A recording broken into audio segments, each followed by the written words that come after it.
So let's start our today's lecture.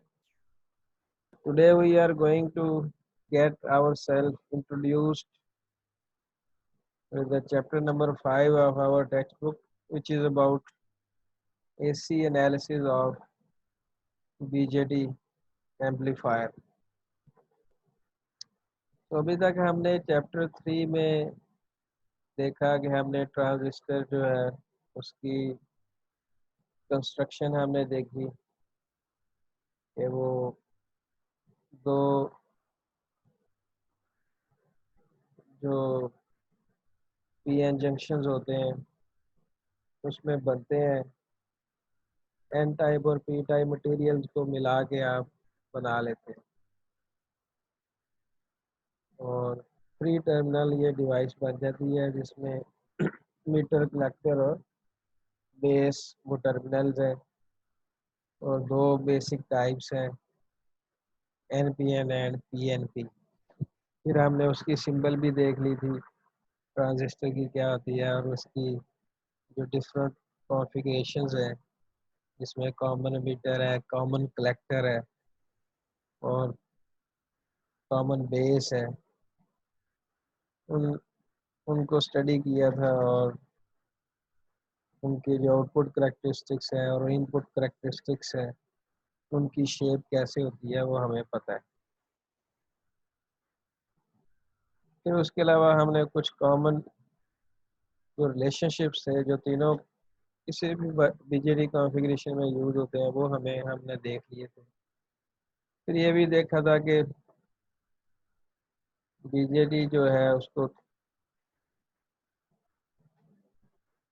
There are three modes of operation of a BJT जिसमें active एक mode है कि उसे amplifier के तौर पे यूज़ कर सकते हैं, दूसरा ये है कि आप स्विच के तौर पे यूज़ कर सकते हैं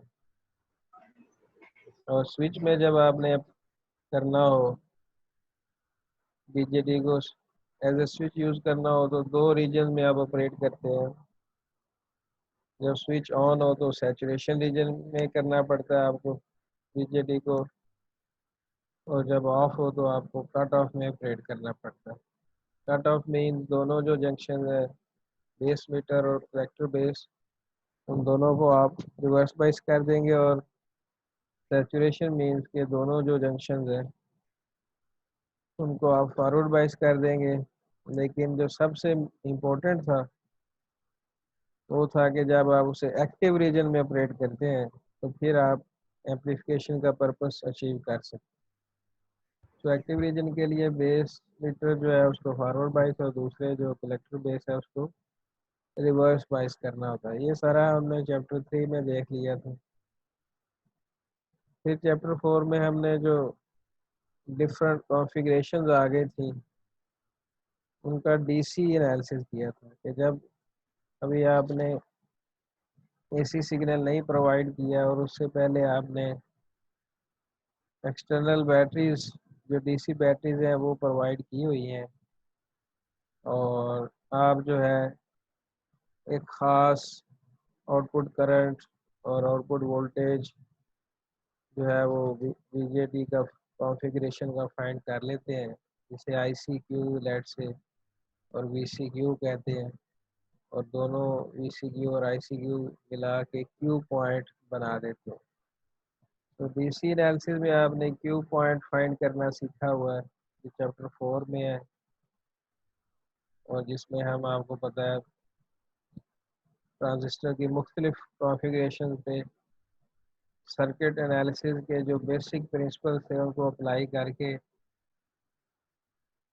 उसके ट्रांजिस्टर के current, collector current, base current, emitter current और कुछ वोल्टेजेस जैसे base voltage, collector voltage, collector to emitter voltage ये सारे हम फाइंड करते थे। ये था उसका डिज़ाइन पोर्शन चैप्टर को डिज़ाइनिंग एनालिसिस डीसी एनालिसिस था ये।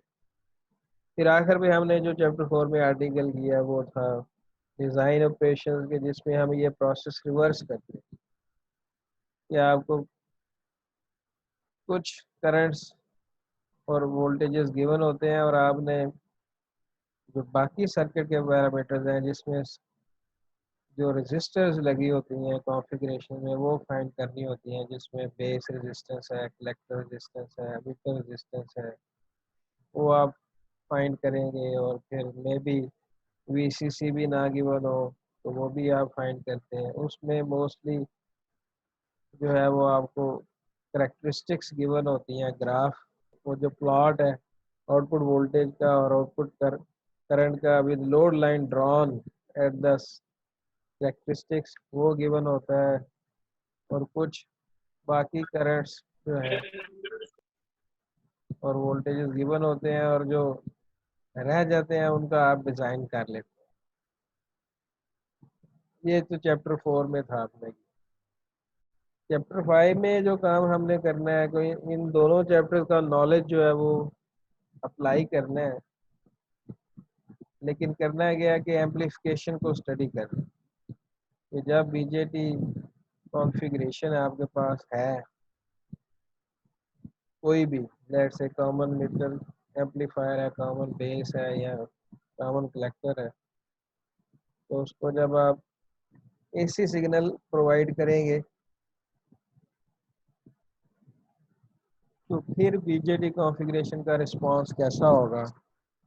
अगर एम्पलीफायर के तौर पे आप यूज़ कर रहे हैं, ज़ाहिर बात रिस्पांस ये होगा कि आउटपुट वोल्टेज जो और करंट जो है वो एम्पलीफाइड मिलेगा आपको। ये हमने इस चैप्टर में स्टडी कर। अब जो आप इनपुट अप्लाई करते हैं, जब आपने एसी इनपुट जो अप्लाई करते हैं, जब आपने बीजेटी को एज एम्पलीफायर यूज़ करना है किसी भी कॉन्फ़िगरेशन में, तो वो इनपुट को दो टाइप्स में हम कैटेगराइज करते हैं। एक हम कहते हैं स्मॉल सिग्नल एनालिसिस, यानी इनपुट जो है वो उसकी जो मैग्नीट्यूड होती है वो बहुत ज़्यादा नहीं होती। और दूसरी होती है लार्ज सिग्नल एनालिसिस। इस चैप्टर में हम जो है वो स्मॉल सिग्नल एनालिसिस ही करेंगे। लार्ज सिग्नल जो है वो आपके कोर्स का हिस्सा नहीं। तो small signal analysis means input is very small, लेकिन कोई हार्ड एंड फास्ट रूल नहीं है कि कब इनपुट इस लेवल से ज़्यादा हो जाए तो हम उसे भी लार्ज सिग्नल एनालिसिस कह देते हैं, या इससे उससे कम हो जाए तो उसे स्मॉल सिग्नल एनालिसिस कहते हैं। ये डिपेंड करता है कि एप्लीकेशन क्या है आपकी।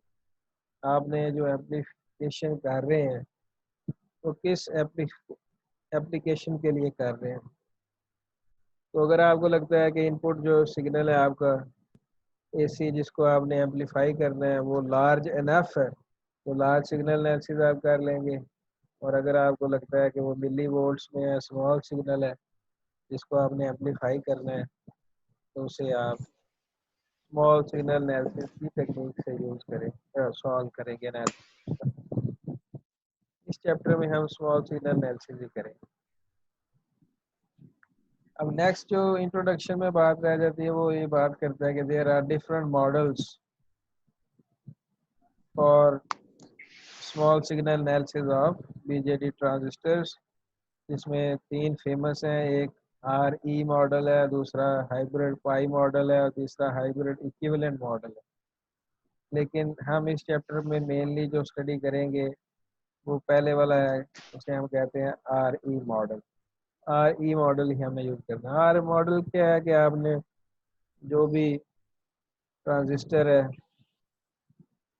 जिस भी कॉन्फ़िगरेशन में कनेक्टेड होगा उसका एक मॉडल बना लेना। तो आगे जाके हम देखेंगे कि मॉडल एक्चुअली कैसे, मॉडल की डेफिनेशन क्या है, वो आगे बात आ रही है। बहरहाल हमने आर ई मॉडल जो है वो चूज़ करना है और उसकी हेल्प से बीजेटी की डिफरेंट कॉन्फ़िगरेशन का स्मॉल सिग्नल एनालिसिस हमने करना है। क्लियर है यहाँ तक बात? Yes sir. तो चैप्टर 3 में जस्ट आपने कंस्ट्रक्शन, सिंबल और डिफरेंट कैरेक्टरिस्टिक्स क्या होती हैं और बेसिक जो रिलेशनशिप्स थे वो देखे थे। और जो जो पावर की लिमिट्स थी वो भी हमने देखी कि मैक्सिमम जो है वो कितनी मैक्सिमम रेटिंग क्या हो सकती है आउटपुट करंट की और आउटपुट वोल्टेज की और आउटपुट पावर की, ये भी हमने आखिर पे चैप्टर 3 में देखा था। चैप्टर 4 में आपने डीसी एनालिसिस सिंपल कर दिया और फिर डिज़ाइन ऑपरेशन वाला आर्टिकल भी हमने पढ़ा था कि क्यू पॉइंट कैसे फाइंड करते हैं अगर सर्किट के बाकी पैरामीटर्स गिवन हो, या फिर अगर क्यू पॉइंट गिवन हो तो बाकी पैरामीटर्स कैसे फाइंड करते हैं, उसे डिज़ाइन कहते हैं या सिंथेसिस कहते हैं, वो रिवर्स प्रोसेस है। तो जब भी फिर नेक्स्ट स्टेप है एम्पलीफायर के तौर पे आप यूज़ करना है। तो ट्रांजिस्टर को जब आपने एम्पलीफायर के तौर पे यूज़ करना होता है तो आपको एक्सटर्नल बैटरीज अप्लाई करनी पड़ती हैं पहले, और फिर साथ एसी सिग्नल ऐड करना पड़ता है। सिंपल एसी सिग्नल अप्लाई कर देंगे और एक्सटर्नल बैटरीज आपने डीसी अप्लाई नहीं की होगी तो कोई एम्पलीफिकेशन नहीं होगी, क्योंकि एम्पलीफिकेशन जो होती है उसमें आपका आउटपुट करंट और वोल्टेज इंक्रीज हो जाता है। तो इनपुट तो आपने बड़ी स्मॉल दी हुई थी, तो ये law of conservation of energy को वायलेट करता है ये रूल। इट मीन्स जो आउटपुट इंक्रीज होकर आई है आपके पास, तो वो कहीं से एक्सट्रैक्ट हुई है वो आउटपुट, यानी आउटपुट वोल्टेज यानी पावर जो है वो कहीं और जगह से आई है जो ट्रांसलेट हो गई है इनटू एसी आउटपुट पावर। ठीक है, तो वो जो पावर आती है वो डीसी सप्लाई से आती है। डीसी सप्लाई एक्सटर्नल जो है वो एक सोर्स के तौर पे एक्ट करती है जहाँ से आप पावर जो है वो ले सकते हैं। तो इसलिए जब भी एम्पलीफायर के तौर पे यूज़ करना है तो एक्सटर्नल डीसी सप्लाई प्रोवाइड करनी पड़ेगी, वो एम्पलीफिकेशन उसके बगैर नहीं होगी। तो इसलिए जब भी आपने स्मॉल सिग्नल एनालिसिस करना है तो इट इज़ अंडरस्टूड दैट कि डीसी एनालिसिस पहले करना होगा। ठीक है, क्योंकि कुछ ऐसी एक या दो पैरामीटर्स ऐसे होंगे जो डीसी एनालिसिस से आप फाइंड करेंगे वो आगे एसी एनालिसिस में यूज़ होंगे। तो ये बड़ी इंपॉर्टेंट बात है कि जब आप स्मॉल सिग्नल एनालिसिस करते हैं बीजेटी की डिफरेंट कॉन्फ़िगरेशन का फॉर एम्पलीफिकेशन पर्पसेस, तो उससे पहले डीसी एनालिसिस भी आपको उसी कॉन्फ़िगरेशन का आना चाहिए। ठीक है, और विदाउट एक्सटर्नल डीसी सप्लाईज आप जो है एम्पलीफिकेशन का पर्पस अचीव नहीं कर सकते। Now let's move towards our main topic. So amplification in the AC domain, तो वही बात यहाँ पे वो कर रहा है। Output signal is greater than the input signal. जब एम्पलीफिकेशन होती है तो आउटपुट सिग्नल जो आता है आपके पास वो इनपुट सिग्नल से ग्रेटर होता है, और you can state it in another way that output power is greater than the input power, यानी आउटपुट सिग्नल जो आया उसकी power is much larger than the input small signal जो आपने इनपुट पे दिया हुआ है बीजेटी एम्पलीफायर को। तो क्वेश्चन देन अराइजेस कि वो जो पावर है जो इंक्रीज हो गई है वो कहाँ से आई, क्योंकि अगर हम कहते हैं कि it happened just like that like a magic, तो वो गलत होगा, क्योंकि इंजीनियरिंग में मैजिक होता तो है लेकिन उसके पीछे एक ख़ास रीज़न होती है। तो इसकी रीज़न ये है कि आउटपुट पावर ग्रेटर है इनपुट पावर से, तो ठीक है इनपुट से ग्रेटर है आउटपुट पावर, वेरी नाइस, लेकिन वो आउटपुट पावर जो ग्रेटर है वो आई कहाँ से? वो डीसी पावर जो है वो ट्रांसलेट हो गई है इनटू एसी पावर। तो डीसी जो बैटरी आपने दी हुई थी लाइक की हुई थी एक्सटर्नल, वहाँ से जो है वो पावर ट्रांसलेट हुई है इनटू टुवर्ड्स द आउटपुट। तो इसको थोड़ा सा एक दो डायग्राम से उसने समझाने की कोशिश की है। तो एफिशिएंसी जो होती है किसी भी डिवाइस की, आपको पता है आउटपुट पावर और इनपुट पावर होगी हमारे पास, और इनपुट पावर वो होगी जो आपने ये स्मॉल सिग्नल अप्लाई किया होगा एसी, उसकी जो पावर होगी वो इनपुट पावर होगी, और आउटपुट पावर क्या होगी, जो आपके पास इनहेंस्ड और एम्पलीफाइड सिग्नल आउटपुट पे आएगा, उसकी जो पावर होगी उसे हम आउटपुट पावर कहेंगे। तो output power over input power, क्या ये ग्रेटर देन 1 हो सकती है भाई? इससे तो आपको यही लगता है ना कि ये ग्रेटर देन 1 हो जाएगी, क्योंकि आउटपुट पावर बहुत ज़्यादा है और इनपुट पावर तो हम कह रहे हैं एक छोटा सा स्मॉल सिग्नल है, उसकी पावर तो बड़ी कम होती है, और आउटपुट पावर तो एम्पलीफाइड हो के आई है सिग्नल की। सिग्नल जो एम्पलीफाइड हुआ था उसकी पावर ज़्यादा हो गई, इससे तो आंसर 1 से ज़्यादा हो जाता है, लेकिन एफिशिएंसी का आंसर तो नहीं होता 1 से ज़्यादा। तो इट मीन्स इनपुट पावर जो है इसके दो कंपोनेंट्स हैं जो हम मिस कर रहे हैं। एक कंपोनेंट है वो जो एसी इनपुट दी हुई है, छोटा सा जो सिग्नल है उसकी पावर है, और दूसरा जो पावर ऐड करनी होगी वो डीसी पावर साथ ऐड करनी होगी। जो एक्सटर्नल डीसी सप्लाई से जो पावर जो है वो ट्रांसलेट हो रही है टुवर्ड्स आउटपुट। तो अब जब आप इनपुट टोटल आपकी फिर किसके इक्वल होगी, AC input plus DC input, इन दोनों को जब आप ऐड करेंगे तो फिर वो रिजल्ट आउटपुट से भी ज़्यादा होगा, आउटपुट पावर से। तो अब एफिशिएंसी का आंसर जो है वो 1 से कम आएगा। तो इसलिए आपने ये कंफ्यूज नहीं करना कि एफिशिएंसी 1 से ज़्यादा भी हो जाती है। सिंपल यहाँ पे आपने जो इनपुट पावर है उसके दो कंपोनेंट्स आपको पता होने चाहिए, एक एसी इनपुट है और एक साथ डीसी जो बैटरी आपने अप्लाई अप्लाई की होगी कॉन्फ़िगरेशन को, वो वाली। ठीक है। इसमें अब जो एक कन्वर्जन एफिशिएंसी की टर्मिनोलॉजी वो यूज़ कर रहा है कि output AC power divided by input DC power. ठीक है। ये एक, यानी आपने एक्सटर्नल बैटरी सप्लाई की वो जो पावर दे रही है वो है इनपुट डीसी पावर, उसी को यूज़ करके आउटपुट एसी पावर आई है। तो अब कितनी परसेंट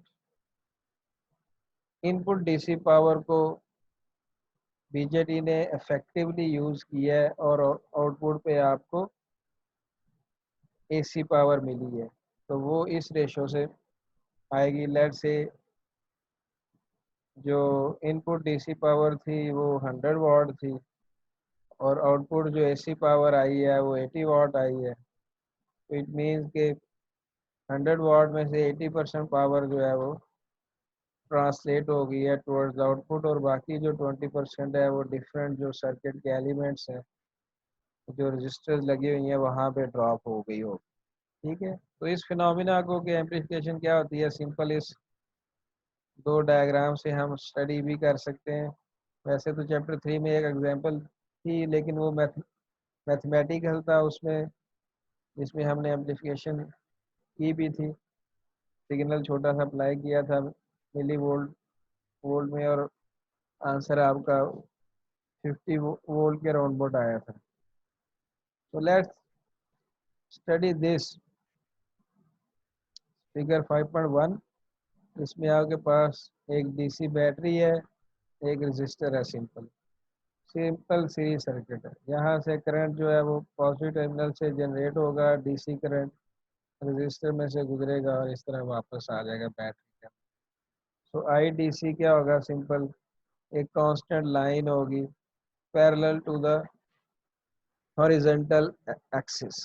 तो मैग्नीट्यूड क्या होगी इस डीसी करंट की, कांस्टेंट होगी और parallel to the horizontal axis होगी। यानी टाइम डोमेन में अगर प्लॉट ड्रा करें तो डीसी करंट का प्लॉट यही होता है कि वो प्योर डीसी का जो यही होता है कि उसकी मैग्नीट्यूड चेंज नहीं होती, और एक्स एक्सिस पे जो हमारे पास टाइम है उसके पैरेलल उसका ग्राफ आ जाएगा। Let's say 10 ampere DC current आ गया। ये तो ठीक हो गया, एक यानी एक स्टडी स्टेट करंट की जो है वो स्टैब्लिश कर दी है इस बैटरी ने इस सर्किट के अंदर। लेकिन अब फिगर 5.2 में जस्ट हमने एक छोटी सी चेंज की है कि उसी सर्किट में एक और ये बॉक्स ब्लू बॉक्स ऐड कर दी है जिसे हम एम्पलीफायर कहते हैं। ठीक है, और उसको एक छोटा सा ऐसी सिग्नल दे दी है जो हमारे पास, उसे हम कंट्रोल सिग्नल भी कहते हैं, आईसी। आईसी किसको हम कह रहे हैं? Control signal. इसे कंट्रोल सिग्नल इसलिए कहते हैं कि बीजेटी एम्पलीफायर के इनपुट को कंट्रोल करें यानी चेंज करें, यानी आउटपुट जो है वो एम्पलीफायर की आप इनपुट को कंट्रोल करके चेंज कर सकते हैं। इनपुट को चेंज करें, कम या ज़्यादा करें तो आपकी आउटपुट भी उसी लिहाज से कम या ज़्यादा हो जाएगी और आप उसकी मैग्नीट्यूड जो है वो कंट्रोल कर रहे हैं। अगर आपने एक्सटर्नल डीसी सप्लाई को कांस्टेंट रखा हुआ है तब एक्सटर्नल डीसी सप्लाई को भी अगर आप चेंज करेंगे तो फिर भी आउटपुट आपकी चेंज हो सकती है। ठीक है, क्योंकि जो एम्पलीफायर है वो पावर कहाँ से एक्सट्रैक्ट कर रहा होता है? डीसी बैटरी से। और अगर आप डीसी बैटरी की मैग्नीट्यूड बढ़ाएंगे तो वो ज़्यादा पावर एक्सट्रैक्ट कर सकता है। तो इस तरह उसकी जो मैग्नीट्यूड है आउटपुट डीसी सिग्नल की वो आप इंक्रीज कर सकते हैं। लेकिन अगर इसको कांस्टेंट रखा हुआ है सप्लाई को तो फिर ये कंट्रोल सिग्नल है जो इनपुट पे आप देंगे उसको चेंज करने से आउटपुट सिग्नल की स्ट्रेंथ चेंज हो जाएगी। तो अब इस सर्किट को अगर गौर से देखें तो इसमें अब ये जो टोटल करंट फ्लो कर रहा है इस पूरे लूप के अंदर उसके दो कंपोनेंट्स, एक तो डीसी कंपोनेंट होगा जो ये बैटरी जनरेट कर रही है और एक ही एम्पलीफायर का अपना एक करंट होगा एसी जो इस कंट्रोल मैकेनिज्म, जिसको उसने यहाँ पे बताया नहीं कि वो कंट्रोल मैकेनिज्म क्या है, वो असल में एम्पलीफायर है। वो जो एम्पलीफायर सर्किट है वो जनरेट कर रहा है एसी करंट। तो जो टोटल करंट सर्किट में ऐड हो जाएगा वो होगा कि एक एम्पलीफायर ने जो एसी करंट दिया है वो प्लस जो डीसी बैटरी करंट दे रही थी वो, इन दोनों को ऐड कर दें तो इस तरह की एक शेप बन जाएगी आपके पास। इसमें ये देखें ये एस्टेब्लिश्ड डीसी लेवल है कि जब एसी सिग्नल नहीं था तो सिर्फ डीसी करंट फ्लो कर रहा था, वो ये उसने उसका लेवल दिया हुआ है। लेकिन जब आपने कंट्रोल मैकेनिज्म भी ऐड कर दिया साथ तो एक आउटपुट एसी करंट भी साथ ऐड हो गया डीसी के अंदर, तो टोटल करंट की शेप ये हो जाएगी। ये नीचे जो ब्लू जो शेडेड एरिया है ये ना भी शेड करें तो ये सिग्नल एसी ही होगा इस तरह।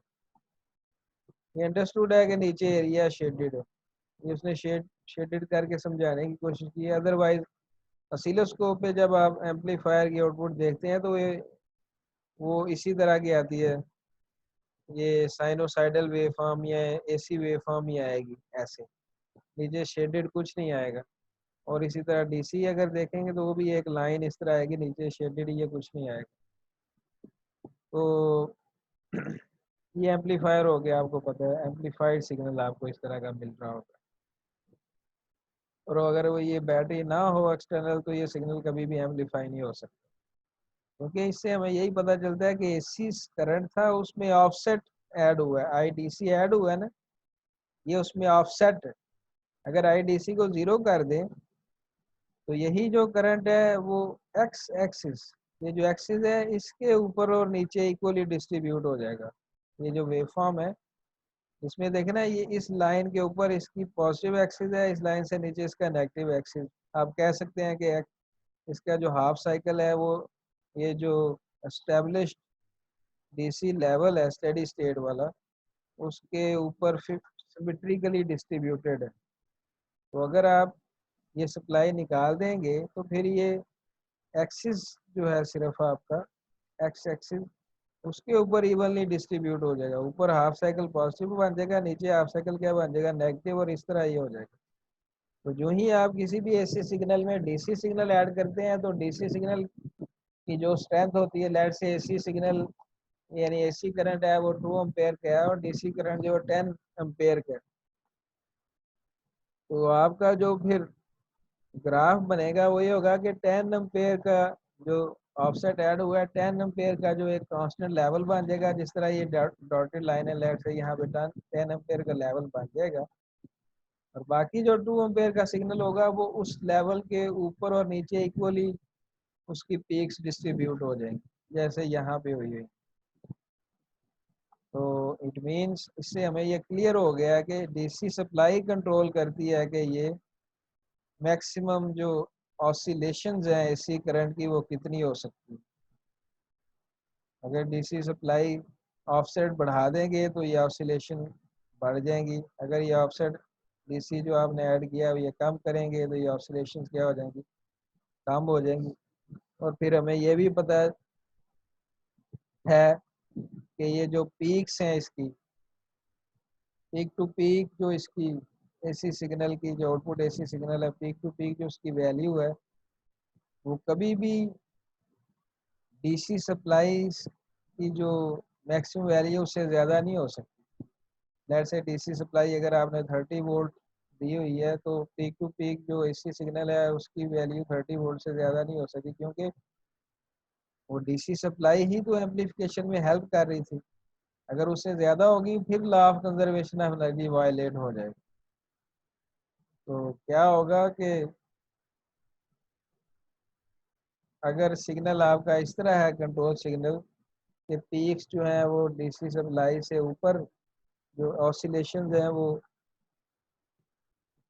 ज़्यादा होने की कोशिश करती हैं जितनी डीसी सप्लाई आपने दी हुई है, तो ये जो साइनोसाइडल वेवफॉर्म इस तरह आ रही है, ये देखें यहाँ पे बड़ा एक कर्व सी बनी है पीक पे, इधर भी कर्व बनी है, इधर भी कर्व बनी है। तो अगर ऑसिलेशंस जो हैं वो आपकी डीसी सप्लाई ने जो लेवल मैक्सिमम डीसी सप्लाई ने जो लेवल सेट किया है उससे ज़्यादा होने की कोशिश करेंगी, तो वो जो आउटपुट आ रही होगी आपकी वो यहाँ से कर्व बनेगी, जाए फ्लैट हो जाएगी, उससे ज़्यादा नहीं आएगी। जितना ज़्यादा पोर्शन आना चाहिए वो पोर्शन कट हो जाएगा, ठीक है।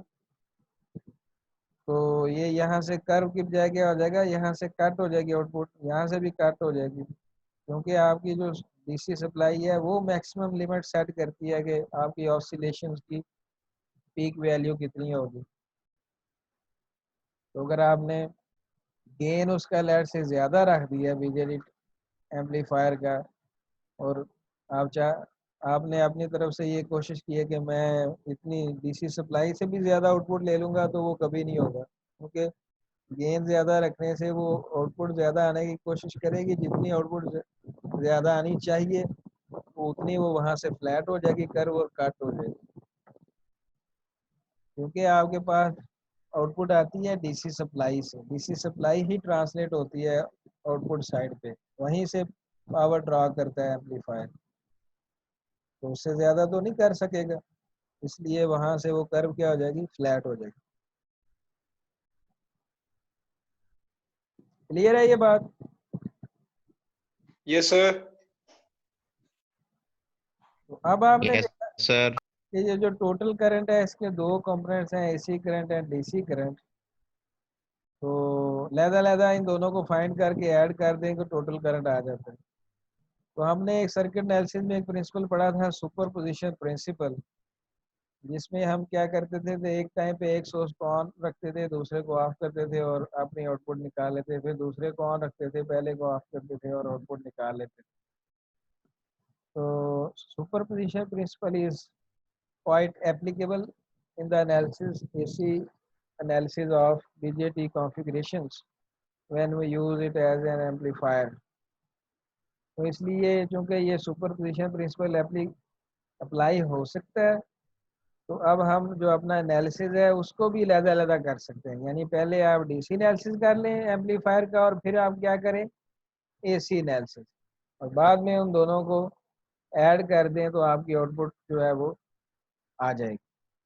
तो इस बुक में, इस चैप्टर में आगे हमने यही करना है कि पहले डीसी एनालिसिस कर लेंगे, जो चैप्टर 4 में करते आ रहे हैं वो काम इसमें तो ऑलरेडी करना ही है चैप्टर 5, और फिर हम एसी एनालिसिस ज़्यादा करें और सुपर पोजिशन प्रिंसिपल अप्लाई करेंगे।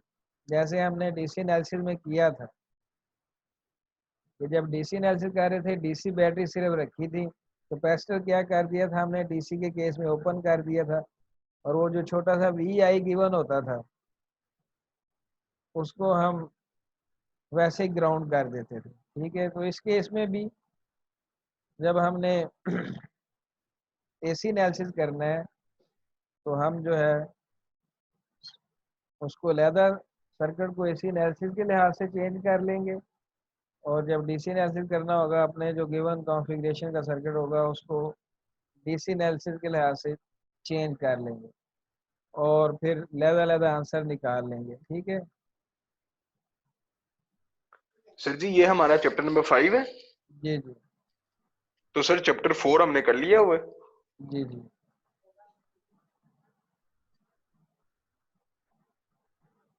वो लेक्चर अपलोडेड है, वो आप देख सकते हैं। ठीक हो गया सर, ठीक हो गया। सारा चैप्टर नहीं ना किया, चैप्टर 4 उसमें सिलेक्टेड टॉपिक्स। अच्छा इसी तरह चैप्टर ठीक हो 5 गया, में भी देखने में ऐसे लगता है कि पूरा चैप्टर, लेकिन सिलेक्टेड टॉपिक। ठीक है, ठीक हो।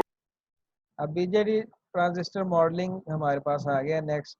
उस सबसे पहले मॉडलिंग क्या होती है, मॉडल क्या होता है? मॉडल ये होता है कि आपके पास लेट से कोई डिवाइस, ठीक है, जैसे एग्जांपल मैं बड़ी फेमस देता हूँ इसकी। आपके पास लेट से ट्रांसफार्मर है तो उसका मॉडल बन सकता है, यानी ट्रांसफार्मर को आप एज ए डिवाइस मुख्तलिफ different combination of resistors and, यानी ट्रांसफार्मर को रजिस्टर्स और इंडक्टर्स के कम्बिनेशन में। हमारे ओ सर आ गए हम वापसी। सर आ गए, सेकंड नेट आ गया।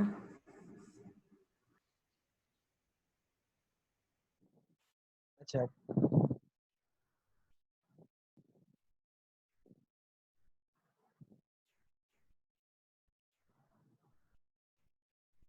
अब आ रही है, स्क्रीन शेयर्ड है? Yes yes sir. सर। अच्छा, मॉडल क्या होता है कि आप किसी भी डिवाइस को रिप्रेजेंट कर देते हैं कम्बिनेशन ऑफ सर्किट एलिमेंट्स में। तो वो जो सर्किट एलिमेंट्स का कम्बिनेशन आप बनाएंगे, उसमें जो सर्किट एलिमेंट्स होंगे वो आप प्रॉपरली जो है वो आप चूज करेंगे, और फिर वो जो सर्किट बनेगा by combination of different circuit elements, वो उस डिवाइस का जो बिहेवियर है वो उसी तरह रिप्रेजेंट करेगा जैसे एक्चुअल डिवाइस अपना बिहेवियर शो कर। जैसे ट्रांसफार्मर का देखने में, तो ट्रांसफार्मर एक डिवाइस है, एक बॉक्स है, उसमें वाइंडिंग्स हैं दो, और वो वाइंडिंग वैसे फिजिकली कनेक्टेड भी नहीं होती आपस में, और ऑयल होता है और कोर होता है। ठीक है, तो उसको आप एक सर्किट से, इलेक्ट्रिकल सर्किट से रिप्रेजेंट कर देते हैं, रजिस्टर लगा देते हैं, इंडक्टर लगा देते हैं, कम्बिनेशन ऑफ सर्किट एलिमेंट्स बना के फॉर्म में रिप्रेजेंट कर लेते हैं। लेकिन वो जो सर्किट इक्विवेलेंट बनता है, यानी मॉडल जो बनता है ट्रांसफार्मर का, उसकी जो करेक्टरिस्टिक्स हैं वो एक्चुअल जो ट्रांसफार्मर की करेक्टरिस्टिक्स हैं उसके बहुत करीब होती है। तो अब फायदा ये होता है कि हम वो जो इक्विवेलेंट सर्किट बन जाएगा उस पर अब सर्किट एनालिसिस के लॉज एंड प्रिंसिपल्स अप्लाई कर सकते हैं, और डिफरेंट कैलकुलेशंस जो है वो ट्रांसफार्मर की कर सकते हैं। ये फ़ायदा होता है मॉडल का। सेम टेक्निक यहाँ पे भी हम अप्लाई करेंगे कि एम्पलीफायर और बीजेटी जो है, ट्रांजिस्टर देखने में तो एक डिवाइस है, थ्री टर्मिनल डिवाइस, उसको भी हम एक मॉडल बना लेंगे, यानी उसको भी सर्किट एलिमेंट्स के कम्बिनेशन में रिप्रेजेंट कर देंगे, और उस मॉडल का जो बिहेवियर है वो वही होगा जो एक्चुअल ट्रांजिस्टर का होता है। मॉडल बनाने का तो फ़ायदा यही है ना कि आप अगर बिहेवियर ही चेंज हो जाना फिर मॉडल बनाने का फ़ायदा क्या है? फ़ायदा ये है कि उसको जब आपने इलेक्ट्रिकल सर्किट एलिमेंट्स के कॉम्बिनेशन में डिजाइन किया, तो अब आप सर्किट एनालिसिस के डिफरेंट प्रिंसिपल भी उस पर अप्लाई कर सकते हैं और डिफरेंट कैलकुलेशंस कर सकते हैं। तो मॉडल जो हमने मेनली जो हमने स्टडी करना है वो RE मॉडल है। मॉडल क्या होता है ये मैंने आपको बता दिया, और मॉडल क्यों यूज़ करते हैं मॉडल ये भी मैंने आपको बता दिया, ताकि हम डिफरेंट कैलकुलेशन कर सकें और सर्किट एनालिसिस के बेसिक प्रिंसिपल मॉडल पे अप्लाई करेंगे, क्योंकि model is nothing more than A circuit. और सर्किट क्या होता है? डिफरेंट एलिमेंट्स का कम्बिनेशन होता है। लेकिन मॉडल एक स्पेशल सर्किट है जो जिसका बिहेवियर वही होगा जो एक्चुअल जिस डिवाइस का आपने मॉडल बनाया होगा उसका जो एक्चुअल बिहेवियर होगा, और जो उस डिवाइस का मॉडल बनाया होगा उस उन दोनों का बिहेवियर जो है तकरीबन एक जैसा होगा, बहुत कम फर्क होगा उसमें। तो इसमें अब आप देखें ये सर्किट है आपके पास। लेट्स से अभी हम इसे सर्किट के तौर पे ट्रीट करते हैं। ये कौन सी कॉन्फ़िगरेशन है?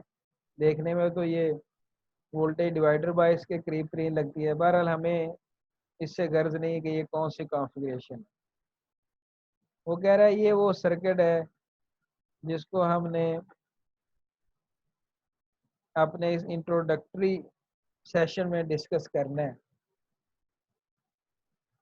अब अगर ये सर्किट आपको एनालिसिस के लिए दिया जाए, DC एनालिसिस के लिए, तो आप कौन कौन सी चीज़ें इसमें से एलिमिनेट कर दें? कौन बताएगा?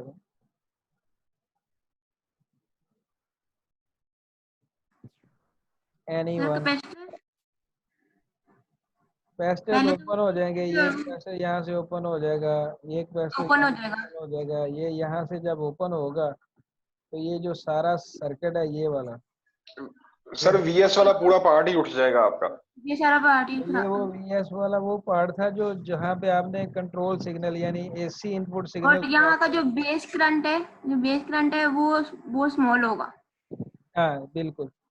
और आप थेवेनिन थ्योरम यहाँ पे लगा के आप फाइंड करेंगे चीज़ें जो, जी बिल्कुल, हमने लास्ट लेक्चर में किया था, बिल्कुल ऐसे ही कर। तो जब आप यानी जब आप DC एनालिसिस करते हैं तो आप AC कंपोनेंट्स को शॉर्ट कर देते हैं। ये बिल्कुल ऐसे कैपेसिटर ही सर, ओपन हो जाएगा, ये भी ओपन हो जाएगा, ये भी ओपन हो जाएगा। बिल्कुल ऐसे ही। लेकिन जब आपने AC करना है, AC एनालिसिस, तो फिर क्या करेंगे? जब DC एनालिसिस किया था आपने तो ये देखें ये ये शॉर्ट नहीं होगा सर, फिर एसी फिर जो कैसे वाला कंपोनेंट्स है वो चले जाएंगे उसमें ओमेगा टाइप में। कैपेसिटर्स ओपन कर दिए DC के केस में, और ये सारी ब्रांच यानी इनपुट AC सिग्नल वाला जो सर्किट है, सोर्स वोल्टेज और उसके साथ सोर्स रेजिस्टेंस जो है वो निकल गई, ओपन हो गई। और ये कैपेसिटर क्यों होता है DC के केस में ओपन? क्योंकि आपको पता है कैपेसिटिव रिएक्टेंस जो है XC वो किसके इक्वल होती है? 1/2 पाई F, ठीक है। और DC की फ्रीक्वेंसी क्या होती है? 0। फ्रीक्वेंसी की जो टर्म है वो तो AC सप्लाई के लिए यूज होती है, DC जो प्योर DC है उसकी कोई फ्रीक्वेंसी नहीं होती। तो DC के बिल्कुल केस ऐसे में ही। चूंकि फ्रीक्वेंसी 0 है तो 1/0 एक चीज डेवलप हो जाएगी XC, वो इन्फिनिट उसका आंसर आता है। जब कैपेसिटिव रिएक्टेंस इन्फिनिट है तो इट मींस ये ओपन सर्किट है। यहाँ ये DC के केस में बात होगी, ठीक है।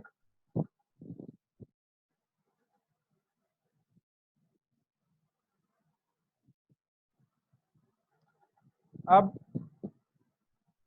लेट अस अज्यूम दैट ये जो BJT लगा हुआ है इसका आपको इक्विवेलेंट मॉडल पहले ऑलरेडी पता है, ठीक है। हालांकि हम उस मॉडल को ड्राइव करने की तरफ ही जा रहे हैं, लेकिन लेट से आपको पहले पता है, ठीक है। और आप इन टर्मिनल्स पे BCBE पे आप उस मॉडल को रख सकते हैं, यानी इस डिवाइस को यहाँ से निकाल देंगे और इसकी जगह जो मॉडल ड्राइव होकर आएगा उसको आप प्लेस कर सकते हैं। लेट से मॉडल पहले ही पता है, हालांकि हम जो इस लेक्चर का पर्पस ये है कि हम मॉडल को ड्राइव करने की तरफ ही जा रहे हैं। तो आपने AC मॉडल बनाना है इसका, तो AC एनालिसिस करना है। तो AC एनालिसिस में AC में कैपेसिटर कैसे बिहेव करता है? एनीवन? सर फ्रीक्वेंसी होगी जे ओमेगा शॉर्ट हो जाता है। टी। एसी सिग्नल जब अप्लाई करें कैपेसिटर को तो वो शॉर्ट सर्किट के तौर पे बिहेव करता है। कैसे बिहेव करता है? शॉर्ट सर्किट, शॉर्ट सर्किट के तौर ऑपोजिट हो जाता है जी। डीसी। तो जब ये शॉर्ट हो जाएगा, यहाँ से ये शॉर्ट हो जाएगा, इधर से ये शॉर्ट हो जाएगा, जब ये C3 शॉर्ट होगा तो RE रजिस्टर जो है ये बाईपास नहीं हो जाएगी, इसमें से कोई करंट फ्लो करेगा RE रजिस्टर में से? नहीं सर, सारा वहां से गुजर जाएगा, सीधा ग्राउंड में जाएगा। एनीवन? कोई सर वो बताए? शॉर्ट को प्रेफर करेगा करंट।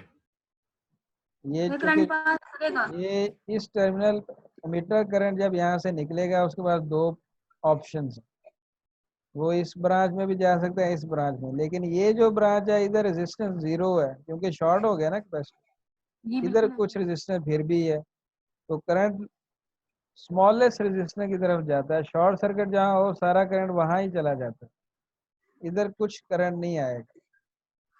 तो इसलिए इस कैपेसिटर को बाईपास कैपेसिटर भी कहते हैं क्योंकि इसने इस रजिस्टर को क्या, RE रजिस्टर को क्या कर दिया, बाईपास कर दिया, करंट को बाईपास कर दिया। करंट जो एमिटर करंट आया वो इस RE रजिस्टर में जाएगा ही नहीं, वो कहाँ चला जाएगा, बाईपासिंग कैपेसिटर जो लगा हुआ है उसमें चला जाएगा।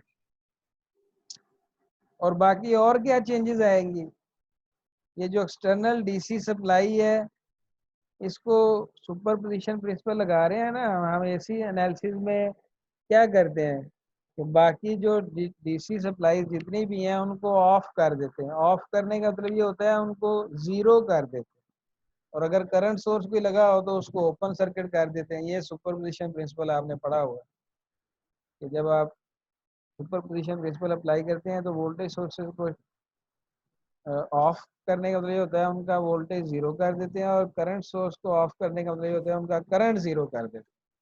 तो फिर ये जो VCC लगी हुई है इसको 0 करने का मतलब ये इसको डायरेक्ट ग्राउंड के साथ कनेक्ट कर देंगे, तो इस तरह का सर्किट नहीं है बन जाएगा। ये देखें, ये जो VCC को अगर ग्राउंड से कनेक्ट कर देंगे तो RC ग्राउंड के साथ कनेक्ट हो जाएगी, R1 भी किसके साथ कनेक्ट हो जाएगी, ग्राउंड के साथ। ये चीज समझ आई है या नहीं आई? रिपीट कर दें। रिपीट। एसी एनालिसिस जब आपने करना है कैपेसिटर को शॉर्ट कर देना आपने, पहला बिल्कुल ऐसे स्टेप, ही। जी बिल्कुल और जितनी भी DC सप्लाईज है उनको ऑफ कर देना। ऑफ ये करने का मतलब क्या है, उनको ग्राउंड कर देना। शॉर्ट कर हाँ, ग्राउंड कर देना, 0 वोल्ट्स कर देने हैं उनके, ठीक है। अच्छा ठीक है। और असल में शॉर्ट ही उसे कहते हैं। तो ये जब इसको VCC की जगह यहाँ पे ग्राउंड कनेक्ट कर देंगे तो RC भी ग्राउंड के साथ कनेक्टेड हो जाएगा, R1 भी ग्राउंड के साथ कनेक्टेड हो जाएगा, ठीक है। यस, दोनों ही हो ये गए। देखिए ओके दोनों ग्राउंड के साथ कनेक्टेड है। ओके हो गया सर। इसमें कुछ ये ब्लू पैरामीटर्स नजर आ रहे हैं आपको, इनको समझना भी ज्यादा जरूरी है।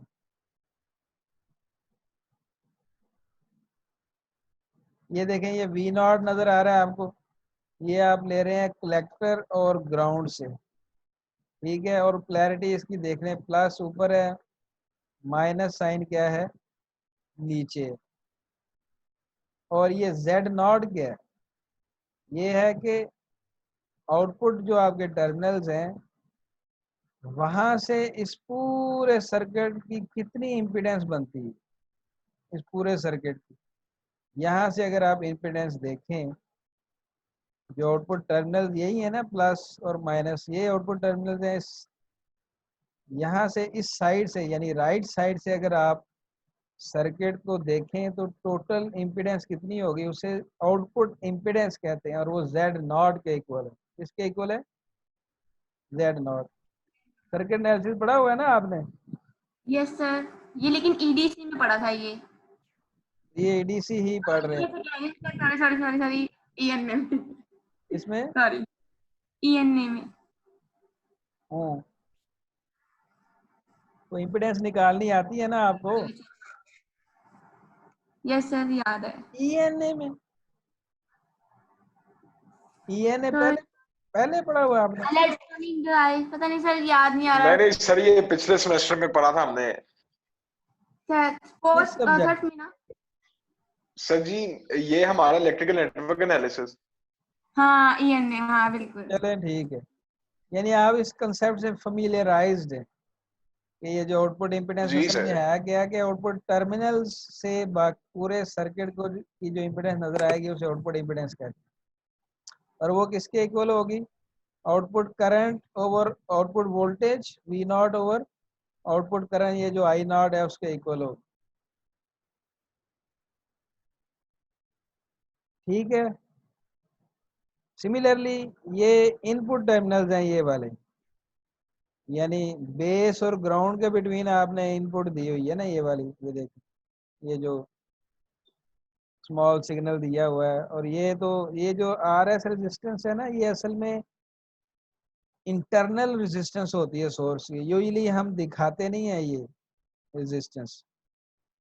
ये कि यहाँ पे समझाने के लिए लगाई है कि कोई भी वोल्टेज सोर्स जो है, चाहे वो एसी हो या डीसी, उसकी अपनी एक रेजिस्टेंस अपनी भी तो होगी ना, एक रेजिस्टेंस जो जिसको ओवरकम करना पड़ेगा, उसे हम उसकी इंटरनल रेजिस्टेंस कहते हैं। इस केस में चूंकि जो स्मॉल एसी सिग्नल है वो एक छोटा सा वोल्टेज सोर्स एसी होगा, वो प्रोवाइड कर रहा होगा। ये जैसे ये सिंबल ही शो कर रही है कि ये एसी सिग्नल है, उसको वीएस कहा हुआ है, तो उसकी अपनी इंटरनल रेजिस्टेंस को आरएस कहना पड़ेगा। ठीक है।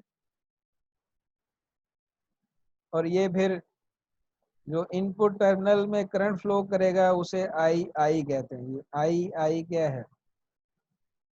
इनपुट करंट है। ठीक है। और इनपुट वोल्टेज क्या है? बेस टू ग्राउंड जो वोल्टेज है उनको इनपुट वोल्टेज आप कह रहे हैं। ठीक है।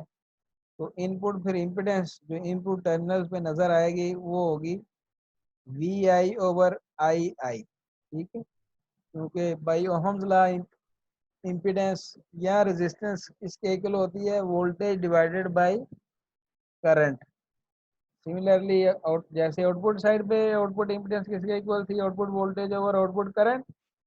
इनपुट साइड पे इनपुट इम्पिडेंस क्या होगी? Output input current input voltage over input current, इन दोनों की रेशियो। तो कोई भी आपके पास जो एम्पलीफायर की कॉन्फ़िगरेशन है वो आपको पता है, उससे जो सर्किट बनता है उसे टू पोर्ट सर्किट कहते हैं। जैसे ये आउटपुट टर्मिनल से दो ही टर्मिनल्स है ना, तीन टर्मिनल तो नहीं है। सिमिलरली इनपुट टर्मिनल्स कितने हैं आपके पास? दो ही हैं। तो अगर इनपुट टर्मिनल्स और आउटपुट टर्मिनल्स को छोड़ के बाकी जो बीच में सर्किट सारा आता है उसको एक बॉक्स से रिप्रेजेंट कर दे, तो ये सर्किट नहीं बन जाएगा। इसको हम कहते हैं सिस्टम। ये जो सारा बीच में सर्किट आ गया इसको हम क्या कहते हैं? सिस्टम है हमारा, जिसका हमने एनालिसिस कर दिया। ठीक हो गया सर। ये जो दो टर्मिनल थे ये इनपुट टर्मिनल थे, और वो दो ही हैं, तीन नहीं है। सिमिलरली ये भी क्या है? आउटपुट टर्मिनल्स हैं और वो दो ही हैं, इसलिए ऐसे सर्किट्स को टू पोर्ट सर्किट भी कहते हैं।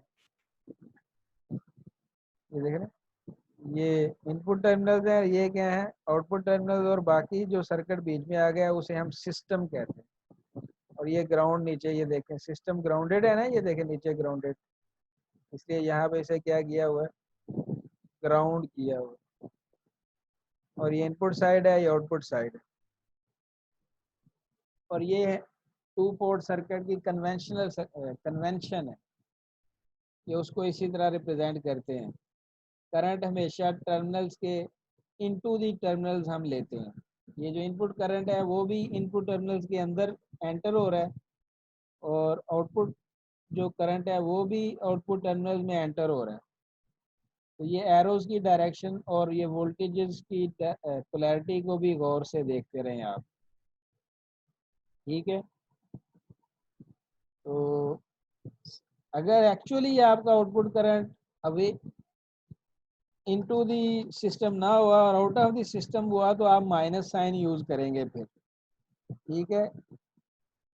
क्योंकि कन्वेंशन ये कहती है कि आउटपुट करंट भी सिस्टम में एंटर होता है और इनपुट करंट भी सिस्टम में एंटर होता है, लेकिन it is not true always, ये कन्वेंशन है। समटाइम्स जो आउटपुट करंट है वो सिस्टम से अवे होता है, सिस्टम से आउटवर्ड्स होता है, तो हम फिर आई नॉट के साथ क्या लगाएंगे, माइनस लगाएंगे। इसी तरह समटाइम्स माइनस होता है प्लस की जगह, और माइनस की जगह प्लस होता है, तो आउटपुट वोल्टेज के साथ फिर हम माइनस लगाएंगे। ठीक है, ये बात क्लियर हुई है या नहीं हुई?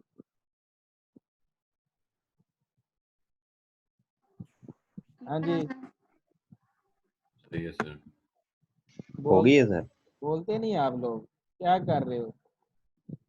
बोल तो रहे हैं।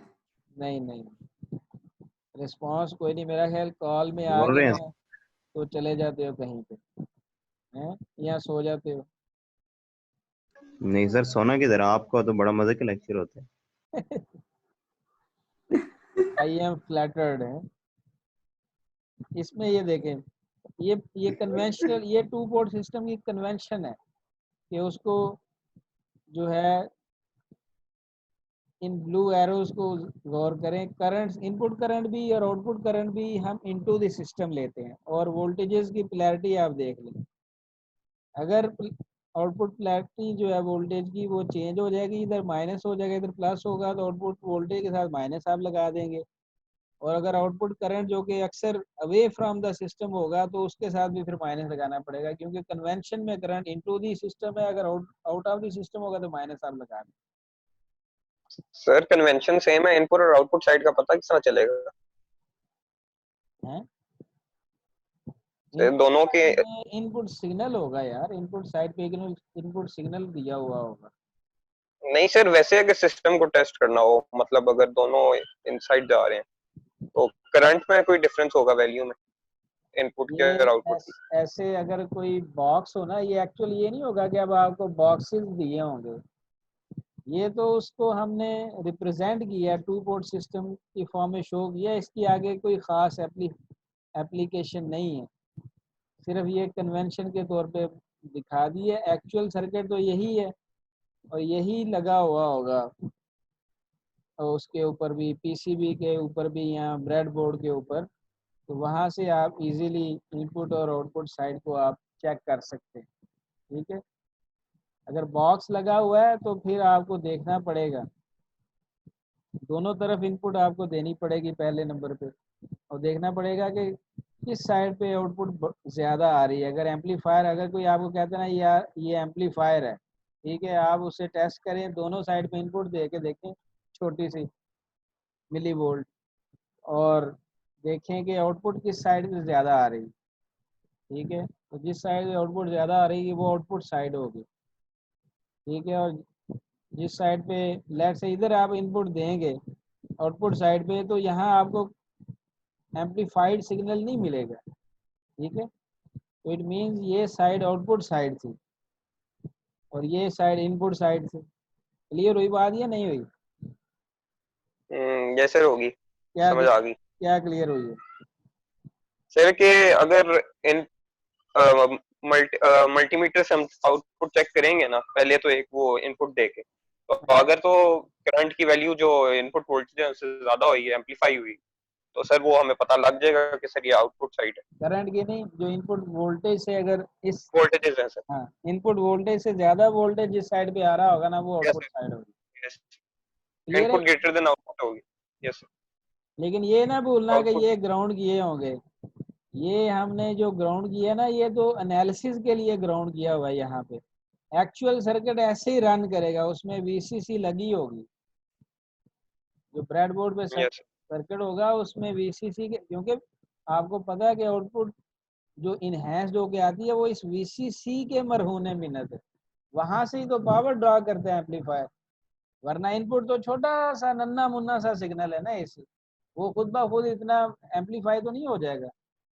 उसको एम्पलीफिकेशन के लिए जो पावर रिक्वायर्ड होगी वो ये वीसीसी देगी।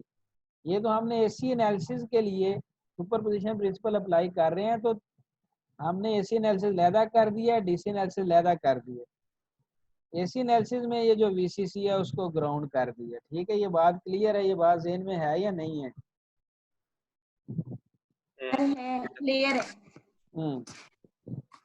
तो एक्चुअली जब आप एम्पलीफायर सर्किट ईडीसी की लैब में बनाएंगे या ऑनलाइन शायद अब आपकी लैब्स हों, मेरा ख्याल है ऑनलाइन होंगी किसी सॉफ्टवेयर पे, तो आपने जी सर, वीसीसी भी मेल आ गई लगाई जी। होगी, ये वीसीसी लगी होगी वहाँ पे, लगानी पड़ेगी आपको, इसके बगैर एम्पलीफायर नहीं बनेगा। ठीक है, ये बात, ये तो हमने ग्राउंड किया एनालिसिस के लिए। अच्छा तो सर, अब ये वो समझे। इनपुट इम्पीडेंस है जिसकी हम बात कर रहे थे, V naught V I over I किसके इक्वल है, वोल्टेज और करंट की रेशो किसके इक्वल है, आर आई के। सिमिलरली आर नॉट किसके इक्वल है, V naught over I naught. तो अब जो है वो इसको समराइज करते हैं इस, और फिर आपको थोड़ी ब्रेक देते हैं, फिर नेक्स्ट स्टार्ट करें। तो ये जो सर्किट है, ये देखिए, ये ग्राउंड है, ये भी ग्राउंड है, तो क्या इसको मैं यहाँ पे लेके आ सकता हूँ, यहाँ से बैंड करके इस साइड पे ऐसे, और इसको भी इस साइड पे ऐसे लेके आ सकता हूँ, जैसे ये आ सर्किट, जाएगा सर, आ जाएगा। ये सर्किट बना सकते हैं यहाँ, ये वाला, ये देखें, ये आरसी को मैं ऐसे लिख सकता हूँ, ग्राउंड ही है ना, ऊपर चूंकि ग्राउंड था ऐसे ही तो है उसने सर। नीचे ग्राउंड ये कर सर दिया। बिल्कुल ऐसे ही। और ये R1, ये जो रजिस्टर्स थी, इनको भी मैं इसी तरह R1 को भी नीचे ले आऊँ और R2 के पैरेलल नहीं हो गई वो, क्योंकि ये भी ग्राउंड है, ये भी ग्राउंड है, ये दोनों पॉइंट, दोनों नोड्स कॉमन है यहाँ पे, ये दोनों नोड्स भी कॉमन है, और वो पैरेलल रजिस्टर की डेफिनेशन फुलफिल हो जाती है कि अगर नोड्स कॉमन हो तो वो रजिस्टर्स क्या होती हैं, आपस में पैरेलल होती हैं। तो R1 और R2 का एक नोड, दोनों नोड ये वाले कॉमन है, फिर ये नोड भी कॉमन ही है, वो लहदा बात है, ऊपर ग्राउंड लगा है, तो आप ये सारे एक वो ही सीरीज ग्राउंड, में आ जाएगा ना। ये ग्राउंड लेवल सेम है सारा, 0 वोल्ट है, इधर भी ठीक देखो है, 0 वोल्ट। तो इसको फिर हम इस ठीक तरह है। रिप्रेजेंट कर सकते हैं, इस तरह R1 in parallel with R2 लिख सकते हैं। और ये तो जी इनपुट, सर। ये तो सोर्स सिग्नल है, तो उसकी अपनी इंटरनल रेजिस्टेंस है। तो बेस टू ग्राउंड आप इनपुट दे रहे हैं, इनपुट वोल्टेज वी आई, ठीक है, और इनपुट इम्पीडेंस फिर किसके इक्वल होगी, वी आई ओवर आई आई, ठीक है। और सिमिलरली ये आर सी इधर आ जाएगा, तो ये आउटपुट के पैरेलल में है, तो आउटपुट इम्पीडेंस किसके इक्वल होगी, V naught over I naught. ये सिग्नल सिग्नल ये जो सर्किट है, ये समझ है, इसमें कोई कन्फ्यूजन हो तो बताएं मुझे।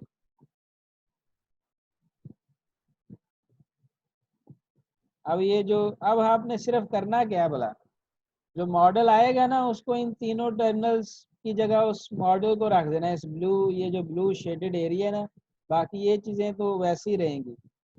इस ट्रांजिस्टर को यहाँ से निकालना है और इसकी जगह क्या रख देंगे आप, जो इसका मॉडल बनेगा आर ई मॉडल, उसको रख देंगे, और सर्किट इतना आसान हो जाएगा कि बहुत आसान हो जाएगा सॉल्व करना। तो अब हमने एसी एनालिसिस जब किया तो किया गया, setting all DC sources to 0 and replacing them by a short circuit equivalent, यानी जितने भी डीसी सोर्सेज थे उनको ग्राउंड कर दिए। ग्राउंड करने का मतलब यही होता है ना कि उनको शॉर्ट कर दिया, उनके वोल्टेज 0 कर दिए।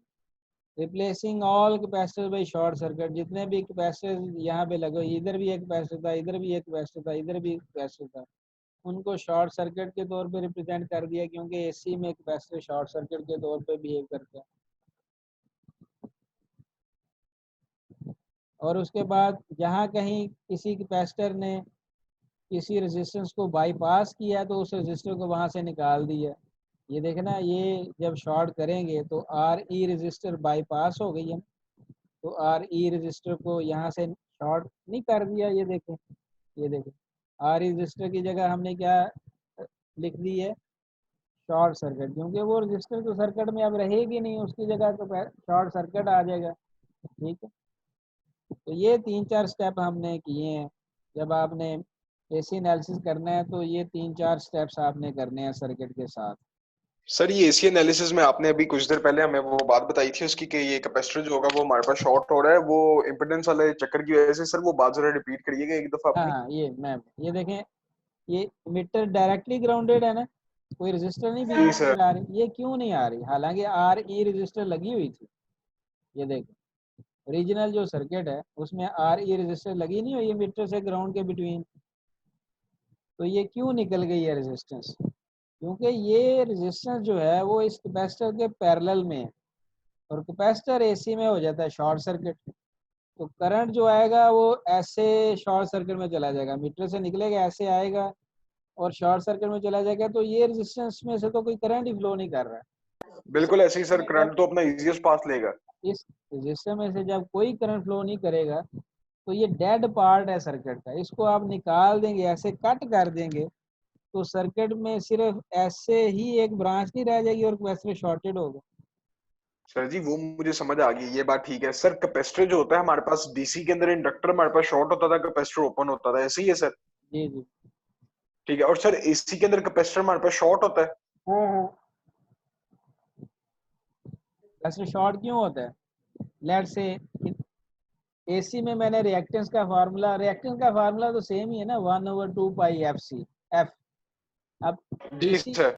अब डीसी में फ्रीक्वेंसी 0 होती है तो 1/0 का आंसर क्या आता है? इन्फिनिटी। सर वो इन्फिनिटी। जब रिएक्टेंस इन्फिनिटी होगी तो ओपन सर्किट के तौर पे डील होगा ना वो।